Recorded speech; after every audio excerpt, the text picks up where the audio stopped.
اس سے بڑھ کر کے کوئی سعادت مند نہیں ہو سکتا، مگر اس سے بڑا بدبخت بھی کوئی نہیں ہو سکتا کہ جو وہاں پہنچ چکا لیکن دل کے اندر سے اہل بیت کا بغض نہیں جاتا، نفرت نہیں جاتی، تعصب نہیں جاتا، اناد نہیں جاتا۔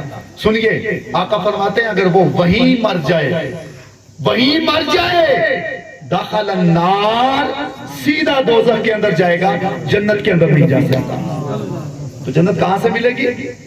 آقا ارشاد فرماتے ہیں کہ اے علی، جب قیامت کا دن قائم ہوگا تو وہی آدمی جنت میں جائے گا جسے مولا کائنات جنت کا پروانہ عطا فرمائے گا۔ جب اللہ تعالیٰ اجازت دے گا مصطفیٰ کو، مصطفیٰ جان رحمت اللہ کی بارگاہ میں سجدہ کریں گے، اللہ تعالیٰ فرمائے گا ارفع راسک، اے محبوب اپنا سر اٹھا لیجئے، سل آپ مانگیے، جو آپ مانگیں گے آپ کو عطا کیا جائے گا، فشفع تشفع، آپ جس کی شفاعت کریں گے وہ قبول کر دی جائے گی۔ تو میرے آقا قیامت کے دن جب خدا کی طرف سے مصطفیٰ کو اذن ملے گا، اجازت ملے گی، کیا محبوب آپ کو اجازت ہے، آپ جس چیز کو چاہیں اس کو جنت میں ڈال دیں، مصطفیٰ سب سے پہلے، جملے پہ غور کرنا حدیث مبارکہ ہے، مصطفیٰ سب سے پہلے اپنی آل کو اجازت دیں گے، اپنی اہل بیت کو اجازت دیں گے، باقیوں کو اجازت بعد میں ملے گی، اہل بیت کو پہلے اجازت ملے گی۔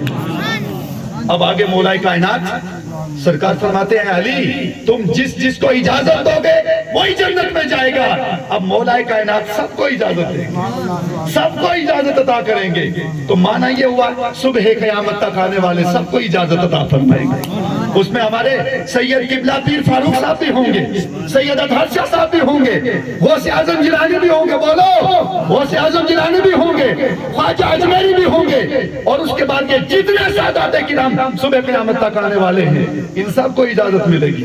جب ان کو اجازت ملے گی قیامت کا منظر دیکھو، جب ان کو اجازت ملے گی مجھ جیسا گناہگار، ہم جیسا گناہگار اپنے گناہوں کی وجہ سے ڈگمگا رہا ہوگا، سوچتا ہوگا کہ ابھی جنت، ابھی مجھے جہنم میں جانا پڑے گا، ابھی آرڈر آ جائے گا جہنم میں جانے کا، مگر ادھر سے ہمارے پیر، ہمارے قائد، ہمارے رہبر، ہمارے مرشد، ہمارے پیر، ہمارے آقا، ہمارے مولا، ہمارے پیر تشریف لائیں گے، یہ سادات آ جائیں گے، سادات کی نظر پڑے گی، یہ سادات کہیں گے اے کہاں جا رہے ہو؟ یہ کہیں گے ہم اپنے گناہوں کی وجہ سے، اپنے خطاؤں کی وجہ سے دوزخ میں جا رہے ہیں، تو یہ سادات کہیں گے ٹھیک ہے وہ تمہارے گناہ خطا اپنے گناہوں کی وجہ سے دوزخ میں جا رہے، لیکن اللہ نے مصطفیٰ کو اجازت دی اور مصطفیٰ نے مولا کائنات کو اہل بیت کو اجازت دی، ہم مصطفیٰ کی آل ہیں، لہذا اب ہم تمہیں دوزخ میں نہیں جنت میں ہمارے ساتھ چاہتے ہیں۔ آپ حدیث پر غور تو کریں، حدیث پر غور تو کریں، جب سرکار اجازت دیں گے اہل بیت کو تو اہل بیت جس کو چاہیں گے اس کو پھر پکڑیں گے اور سیدھا جنت کے اندر لے کے چلے جائیں گے۔ آج اللہ نے مجھے بھی وقت دیا ہے، آپ کو بھی وقت دیا ہے، اس خاندان سے جڑو، اہل بیت اطہار سے جڑ جاؤ، ان سے جڑو، ان سے محبت کرو، ان سے نفرت نہ رکھو۔ اعلیٰ حضرت محدث بریلوی نے لکھا ہے کہ اگر سید سے خطا سرزد بھی ہو جائے تو اس کا طریقہ کیا ہے؟ وار امام، ہم اعلیٰ حضرت کیوں کرتے ہیں؟ باقی لوگوں نے لکھا ہے مگر خدا کی عزت کی قسم اعلیٰ حضرت محدث بریلوی نے سادات کا ادب اور احترام کر کے دکھایا ہے۔ تو وہ فرماتے ہیں کہ اگر سید سے کوئی خطا بھی سرزد ہو جائے تو تب بھی مجھے اور آپ کو حق نہیں ہے کہ ہم اس کے اوپر تکفیر کریں، لعن طعن کریں، برا بھلا کہیں، بلکہ ہمارے ائمہ نے لکھا ہے کہ جیسے قرآن کریم کا ورق ہے، اگر وہ قرآن کریم کے ورق کے اوپر مٹی لگ جائے، دھول پڑ جائے تو دھول پڑنے کی وجہ سے وہ اوراق ختم نہیں ہوگا، اس کا تقدس ختم نہیں ہوگا، اس کا احترام ختم نہیں ہوگا، وہ تقدس برقرار رہے گا، وہ احترام برقرار رہے گا، وہ تقدس سلسلہ ختم نہیں ہوگا۔ وہی مثال اہل بیت اطہار کی ہے، زور سے بولو، وہی مثال اہل بیت اطہار کی ہے۔ اگر خطا سرزد بھی ہو جائے تو اس کا مطلب یہ نہیں ہے کہ ہم اور آپ جو چاہیں اٹھا کر کے اس کو پھینک دیں، نہیں، اس کا ادب اور احترام اسی طرح برقرار رہے گا، اس کا تقدس اسی طرح برقرار رہے گا۔ بہرحال اگر دنیا میں کامیابی چاہتے ہو اہل بیت کے در پہ آ جاؤ، اور آخرت کے اندر کامیابی چاہتے ہو تو دنیا میں اہل بیت اطہار سے جڑ جاؤ، ان سے جڑیں گے ہماری دنیا بھی روشن ہوگی، ہماری آخرت بھی روشن